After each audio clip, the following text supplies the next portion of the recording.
اسد صاحب بکھر سے پوچھتے ہیں کہ اگر غیبت ہو جائے تو اس کا توبہ کا کیا طریقہ ہے؟ بہت ہی عمدہ اور بہتر سوال ہے۔ ہمارے معاشرے کے اندر یہ ایک عام بالکل گپ شپ کا نام اختیار کر چکی ہے۔ گپ شپ کے نام پہ جس طرح آج سود پروفٹ کے نام پہ آ کر چل گیا ہے، مطلب یہ اب بینک والوں سے بھی پوچھو تو وہ بالکل سود کا تو نام ہی نہیں لیتے، نہ سنتے ہیں، اور اس کو یہ پروفٹ کے نام سے بولتے ہیں۔ تو اسی طرح غیبت کا معاملہ بھی یہی ہے۔ اگر ہم ان سے دیکھیں، ان کے ساتھ معاملات چلائیں اور ان کے ساتھ بیٹھیں تو آؤ یار گپ شپ لگاتے ہیں، پھر گپ شپ لگا کر یہ کسی نہ کسی کی عزت کو خراب کرنا، کسی نہ کسی کے اوپر الزام لگانا، بہتان لگانا یا غیبت کے میدان کو گرم کر لینا ایک عام سا رواج ہو چکا ہے۔ تو اس چیز سے انسان کو بچنا چاہیے۔ اب رہ گئی بات غیبت کے سوال کی، غیبت کی توبہ کا کیا طریقہ ہے؟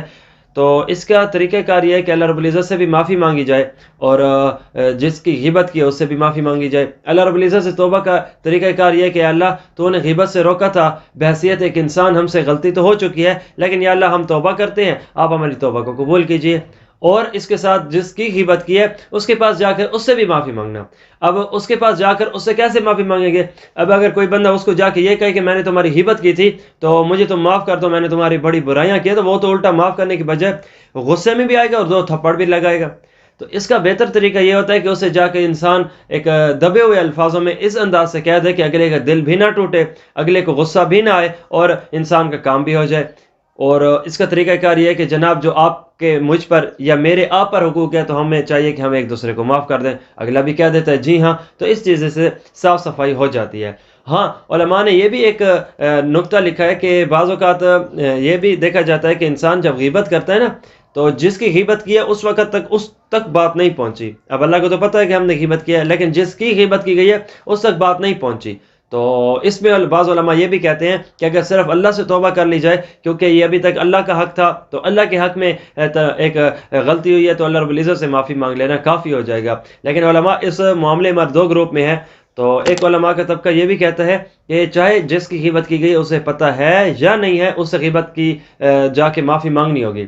اور دوسری طرف یہ بھی معاملہ چلایا جاتا ہے کہ جب تک اس بندے تک نہیں پہنچی نا تو صرف اللہ رب العزت سے معافی مانگ لینا کافی ہو جائے گا۔ تو اس میں بہتر طریقہ یہ ہے کہ اللہ سے بھی معافی مانگ لی جائے اور بندے سے جس طرح میں نے آپ کو ایک بہتر انداز بتایا اس سے معافی مانگ لی جائے، تو یہ معاملہ بھی مکمل ہو جائے گا۔ اور اللہ رب العزت کی رحمت سے امید ہے کہ انشاءاللہ اللہ تعالی ہمارے گناہوں کو معاف فرمائیں گے۔ اور ہاں، اس کے ساتھ یہ بات کو مینشن کرنا چاہیے کہ آئندہ کبھی بھی اس معاملے کو کبھی بھی اپنی زبان سے ادا نہیں کرنا۔ کیا؟ غیبت۔ غیبت ایک لعنت ہے۔ غیبت اللہ رب العزت نے قرآن پاک میں ارشاد فرمایا ہے کہ یہ ایک ایسا ہے جیسا کہ تم مردہ بھائی کا گوشت کھاؤ، ایک تو مردہ اور اوپر سے وہ بھائی ہو، اس کا گوشت کھانے کے برابر ہے۔ تو ایسی چیزوں سے بچنا چاہیے۔ بلکہ دو عورتیں آتی ہیں، نبی علیہ الصلوۃ والسلام نے فرمایا کہ تم کیا کرو؟ یا رسول اللہ ہمیں تو روزہ ہے، ہم نے تو کچھ بھی۔ تو نبی علیہ السلام نے فرمایا تم نے گوشت کھایا۔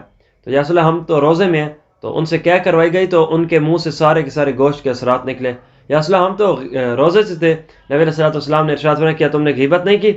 تو وہ خاموش ہو گئی، جس کا مطلب یہ کہ انہوں نے غیبت کی۔ تو غیبت کی صورت گندے اور اس انداز کے گوشت سے نکلتی ہے۔ اور باقی مزید اگر آپ اس کی تفصیلات جاننا چاہیں تو ہمارے پیج مولانا محمد علی قریشی نام سے ہمارے یوٹیوب چینل پہ مکمل اس کا جو ایک شارٹ انسائکلوپیڈیا کا نام اگر ہم دے دیں کہ غیبت کسے کہتے ہیں، کس وقت برائی کرنا غیبت ہے، کس وقت برائی کرنا غیبت نہیں ہے، اور کون کون سی صورتیں غیبت کے اندر داخل ہیں، کون کون سی صورتیں غیبت کے اندر داخل نہیں ہیں، کیا صرف منہ سے بولنا غیبت ہے یا ہاتھ کا اشارہ بھی غیبت ہے، جسم کی ایکٹنگ بھی غیبت ہے، اور پھر اس کے بعد اس کے فائدے کیا، اس سے بچنے کے فائدے کیا ہیں، غیبت کو کرنے کے نقصانات کیا ہیں، غیبت سے بچنے کے طریقہ کار اور حکمتیں کیا ہیں، اور معافی مانگنے کا کون سا طریقہ کار ہے، یہ تمام تر ہمارا پلے لسٹ کے اندر یوٹیوب کی تشریف لے آئیے گا۔ تو وہاں پہ موجود ہمارا جو ماہانہ اصلاحی بیان کے نام سے صفحہ ہے اس کے اندر آپ تشریف لائیں گے تو اس کے اندر تمام تر ماہانہ اصلاحی بیانات کے اندر ایک غیبت کے نقصانات بیان ہیں، اس کے اندر مکمل الحمدللہ یہ چیز موجود ہے۔